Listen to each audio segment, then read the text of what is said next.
Hello guys, welcome back to my channel. आज का thumbnail देख के आप समझ ही गए होंगे कि हम जा रहे हैं ग्रोसरी शॉपिंग पे, लेकिन सिर्फ ग्रोसरी शॉपिंग पे नहीं, इंडियन ग्रोसरी शॉपिंग के लिए, इंडियन स्टोर में। तो चलिए देखते हैं हम क्या क्या खरीदते हैं।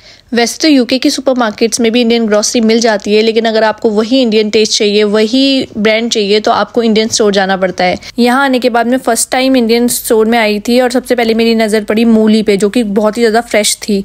उसके बाद यहाँ पे ऑलमोस्ट मुझे सारी सब्जियाँ दिखती थी जो मैं इंडिया में देखती थी, लेकिन सबसे ज़्यादा सरप्राइजिंग मुझे यहाँ पे लगा है वो है पुदीना।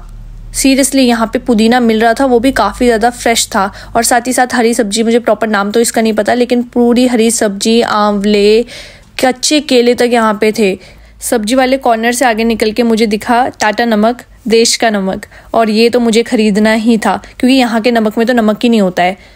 और यहाँ पे मुझे बहुत सारी अलग अलग चीज़ें, अब मैं दूसरी देखी तो मुझे यहाँ पे दिखा पापड़ तक हमें यहाँ पे मिल रहा था और काफ़ी ज़्यादा वैरायटी भी थी पापड़ की। उसके बाद ऑयल वगैरह यहाँ पे सारा कुछ अवेलेबल था। जो सेम ब्रांड हम इंडिया में लेते हैं वही सेम ब्रांड यहाँ पे भी थे।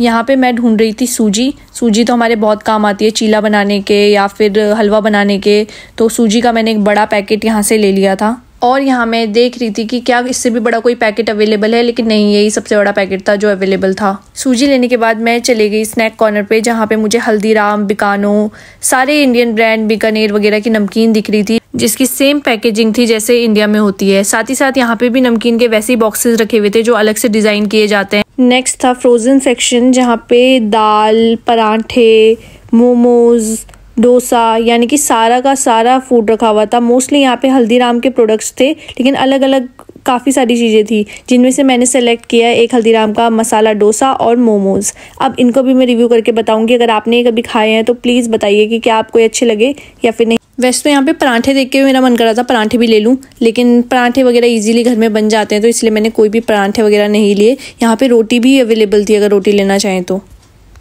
नेक्स्ट थे इंडियन मसाले, जो कि MDH के सारे मसाले यहाँ रखे हुए थे। चना मसाला, पाव भाजी मसाला, मतलब यहाँ पे इंडियन चीज़ें महंगी तो होती हैं लेकिन सब कुछ अवेलेबल होती है। यहाँ पे अलग अलग आटे के टाइप भी रखे हुए थे। चक्की आटा था, आशीर्वाद आटा था, अलग अलग तरीके के आटे भी थे यहाँ पे। पतंजलि घी, 50-50 बिस्किट्स, यहाँ पे अलग अलग तरीके की चीज़ें। यहाँ से मैंने एक पोहे का पैकेट और ले लिया क्योंकि मुझे पोहा भी बहुत अच्छा लगता है, बनाना भी और खाना भी।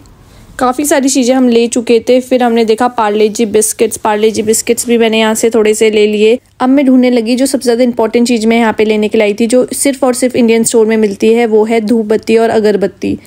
यहाँ से धूप बत्ती अगर आप कहीं भी किसी भी स्टोर जाएंगे आपको नहीं मिलेगी, आपको सिर्फ और सिर्फ इंडियन स्टोर में वो मिलेगी।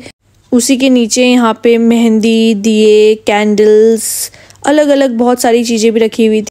और देखिए कितनी सारी अलग अलग तरीके की धूप, अगरबत्ती यहाँ पे रखी हुई है। पूरे बंडल डिफरेंट फ्लेवर्स रखे हुए थे। नेक्स्ट चीज़ थी गुड़, जो कि यहाँ पे पंजाब का गुड़ रखा हुआ था और अलग अलग तरीके के बहुत सारे गुड़ थे यहाँ पे। उसके बाद अब काफ़ी कुछ हम ले चुके थे, तो अब मैं सोचने लगी कि अब मुझे घर चलना चाहिए क्योंकि काफ़ी ज़्यादा सामान ले लिया था। जब मैं इंडिया में थी मुझे बिल्कुल भी नहीं लगा था कि मुझे इतना इजीली सारा का सारा इंडियन सामान मिल जाएगा, क्योंकि जब हम वहाँ से आते हैं तो हमारे पेरेंट्स को मेन प्रॉब्लम यही होती है कि हम वहाँ पे खाएंगे क्या, क्योंकि ये ब्रेड, पिज़्ज़ा, डोनट हमसे तो नहीं हो पाएगा। लेकिन यहाँ पे सब कुछ ये है जो भी आप लेना चाहो। अगर आपको ये वीडियो पसंद आई है तो please like this video and subscribe to my channel. Bye bye.